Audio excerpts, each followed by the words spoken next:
la formation, l'informatisation de leur structure et bien entendu plus d'efficacité dans les luttes. Et puis chaque fois que nous sommes en mesure d'intervenir dans un conflit, nous organisons ce qu'il faut en termes de table ronde, d'appel au pouvoir public. Et par exemple, en ce moment, nous sommes en train d'intervenir sur plusieurs conflits qui se déroulent en Seine-et-Marne et où nous organisons, je dirais, la concertation pour déboucher parfois sur des reconversions, parce que la région a aussi des moyens d'aider les entreprises à se reconvertir. Pas forcément dans les mêmes métiers, mais avec un temps de formation. Meilleur exemple qu'on puisse donner, c'est ce que nous avons fait avec Thomson en Seine-et-Marne, où on a transformé une usine qui fabriquait seulement du verre en une usine qui fabrique, c'est un détail mais c'est intéressant, des pare-brises convexes dans les voitures. On avait 350 employés, on les a intégralement formés, nous avons financé la totalité de la formation et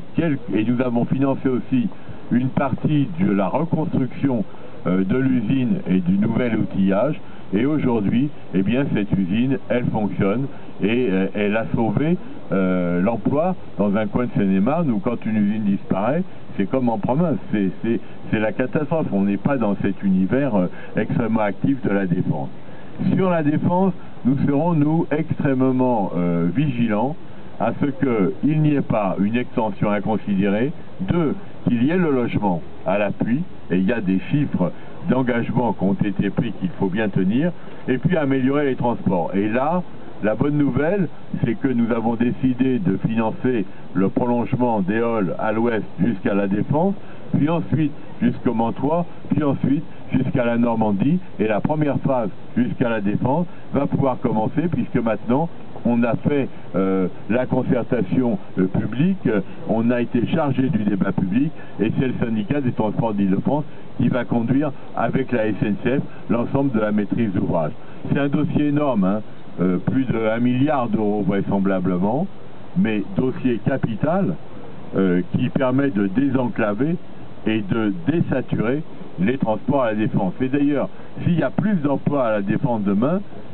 à quoi ça sert s'ils doivent s'entasser et attendre et arriver en retard, et s'ils n'ont pas non plus de logement sur place. Un peu partout, nous allons promouvoir un logement autour des gares d'ailleurs, et autour des centres urbains, comme par exemple Noisy-le-Grand ou d'autres centres, de manière à éviter cette longueur de transport. Évidemment, nous privilégierons aussi l'aspect de banlieue à banlieue, parce qu'aujourd'hui on est souvent obligé de repasser par Paris avant de repartir en banlieue. Or, peut-être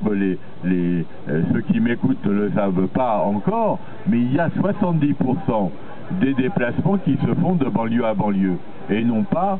de Paris